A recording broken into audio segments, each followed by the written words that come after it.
What is the equivalent resistance of this network? Well, firstly, this network is quite clearly in parallel. We need to do a bit of a highlight on that. We can, coming from the one side and coming from the other side, you're able to see that you are in a parallel network. What is the calculation for that? 1 over R parallel is equal to 1 over the resistance on branch 1, which let's take the top branch and go 3, plus 1 over the resistance on branch 2. Now branch 2 has got 2 resistors in series, so there's a 2 ohm and a 4 ohm resistor, and therefore if I add 2 and 4 I land up with 6. 6, lowest common denominator, I need to take the 3, put it into 6 times 2, 2 times 1 is going to be equal to 2, plus, if I'm going to go 6 into 6, 6 times 1 is 6, 6 into 6 is 1, 1 times 1 is going to be equal to 1. So I land up with 3 over 6. That is not the answer. That is for 1 over R parallel, so I still need to invert it. So R parallel is going to be 6 over 3, which turns out to be 2 ohms. Notice that that 2 ohms is less than either the top branch of 3 ohms or the bottom branch of 6 ohms. Megan is investigating a parallel connection in DC circuits. The diagram below represents part of a circuit. All 3 resistors are 5 ohms each. V1 and V2 are separate voltmeters that are connected across 1 and 2 resistors respectively. 1, 2. When current flows in the circuit, which of the following represents the relationship between the 2 voltmeter readings? Now what we need to realize is that the resistance over here is going to be halved because this is a parallel network, so it's much easier. If it is half the resistance, you are going to land up requiring half of the potential difference compared to the potential difference that is required in the first one over there. So I can say that's V1 and that is going to be half of V1. So what is V2? V2 is equal to half of V1, which means that V1 is equal to 2 times V2. D is your correct answer. There is a directly proportional relationship between current strength and potential difference for an ohmic resistor. An ohmic resistor produces power as current passes through it. Which of the following graphs best represents the relationship between the power and the current in a resistor? You need to take a look at your information pamphlet and you find that power is equal to I squared R. That means that if the resistor is constant, there is a direct proportionality between power and I squared. That is an exponential kind of situation and looks a little bit like half of a parabola. Here's your half parabola, where as the power increases, the current increases.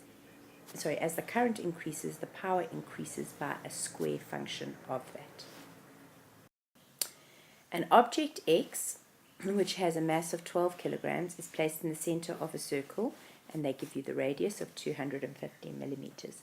A second object Y, with double that mass, so we know it's 24 kilograms, is placed anywhere on the circumference of that circle with a magnitude. What is the magnitude of the force that Y exerts on X?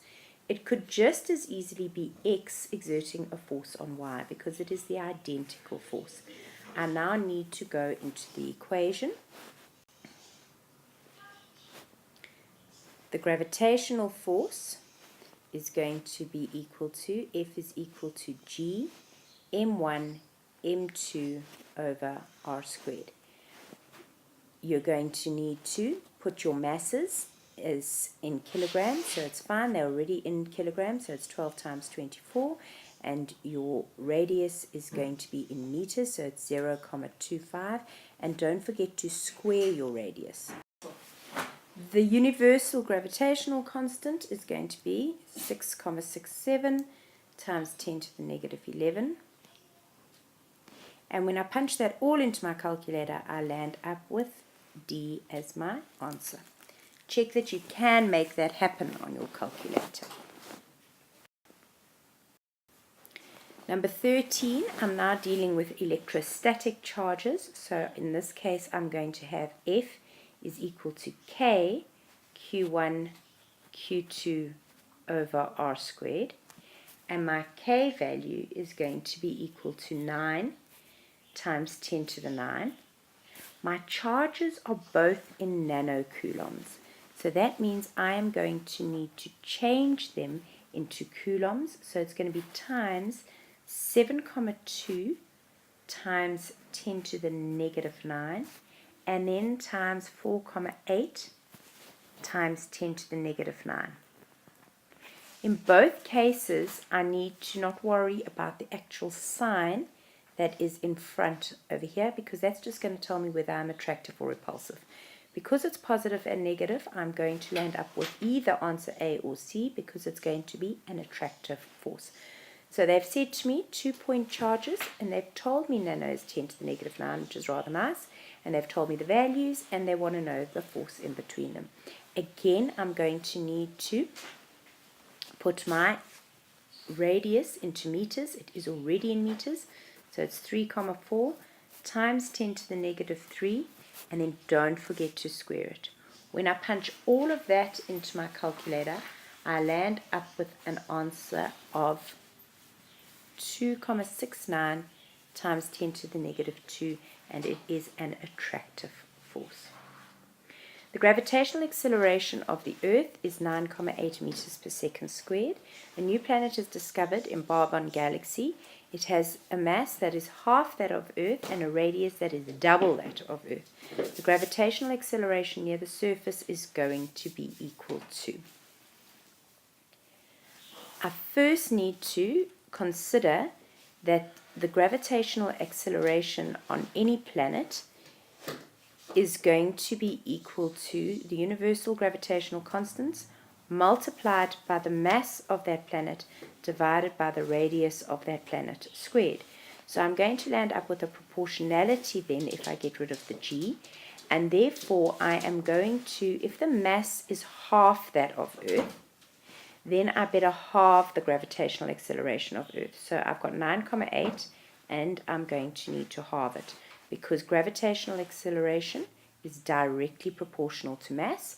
So whatever I've done to the mass, I must do to the gravitational acceleration. And the radius is double that is on Earth.